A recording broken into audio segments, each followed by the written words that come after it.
The Queen was angry and upset upon hearing Prince Harry and Meghan Markle's claim that they had received her blessing to name their daughter Lilibet, a new book has revealed.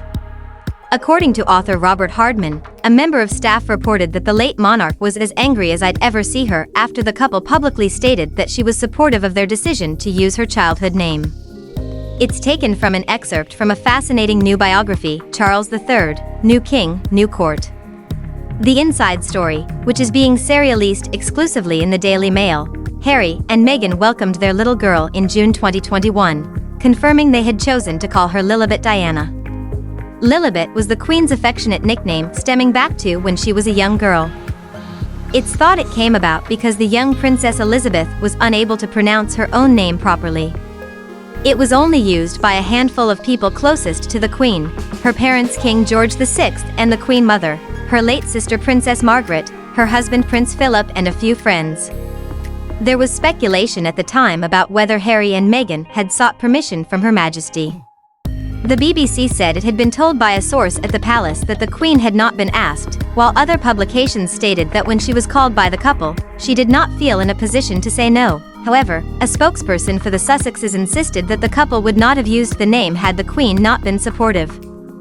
A statement said, the Duke spoke with his family in advance of the announcement. In fact, his grandmother was the first family member he called. During that conversation, he shared their hope of naming their daughter Lilibet in her honor. Had she not been supportive, they would not have used the name. Writing in his book, Mr. Hardman said that one member of staff privately recalled that Elizabeth II had been as angry as I'd ever seen her in 2021 after the Sussexes announced that she had given them her blessing to call their baby daughter Lilibet, the Queen's childhood nickname. The couple subsequently fired off warnings of legal action against anyone who dared to suggest otherwise, as the BBC had done. However, when the Sussexes tried to co-opt the palace into propping up their version of events, they were rebuffed. Once again, it was a case of recollections may vary. The late Queen's reaction to the Oprah Winfrey interview as far as Her Majesty was concerned. Those noisy threats of legal action duly evaporated and the libel actions against the BBC never materialized.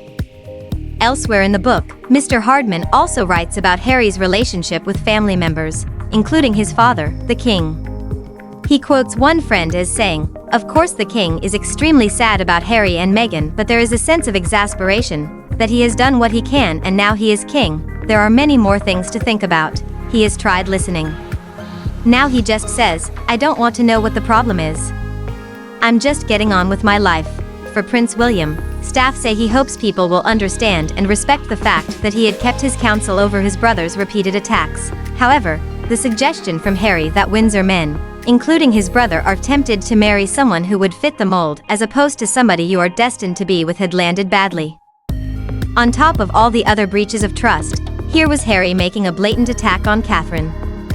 For William, this was the lowest of the low. One family friend is quoted as saying,